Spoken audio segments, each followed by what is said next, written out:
Friends బాగా జలుబు చేసేసింది. అందుకోసమని ఆవిరి పడుతున్నాను.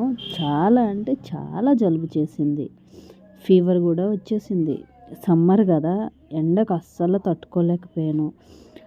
ఇంతలో వర్షాలు పడ్డాయి. ఈ వర్షాలు చల్లన ఎండ వేడి మామూలుగా నాకు వేడి చేయలేదు.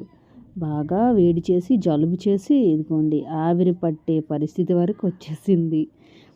ఎంత వాటర్ వచ్చిందో నేనైతే ఈ ఆవిరిలో అమ్మ తట్టుకోలేకపోయాను. చాలా జలుబు చేసింది. చీది చీది నా టవల్ తడిచిపోయింది. అంత వాటర్ లాగా వచ్చేసింది. అస్సలు కంట్రోల్ అవ్వలేకపోయాను. తుమ్ముకొని ఉన్నాను నేనైతే. ఫ్రెండ్స్ కొంచెం ఫీవర్ వచ్చింది. నేనైతే ఆవిరి పట్టాను. ముఖం చూసారా, అస్సలు ఎంత చెమట వచ్చిందో అంటే వాటర్ అంతా మొత్తం జలుబు చేసింది. ఆవిరి పట్టుకుంటే చాలా మంచిది తెలుసా. కొంచెం ఫీవరే బట్ జలుబు ఎక్కువ చేసేసింది. ఆంధ్రాలో వర్షాలు పడుతున్నాయి.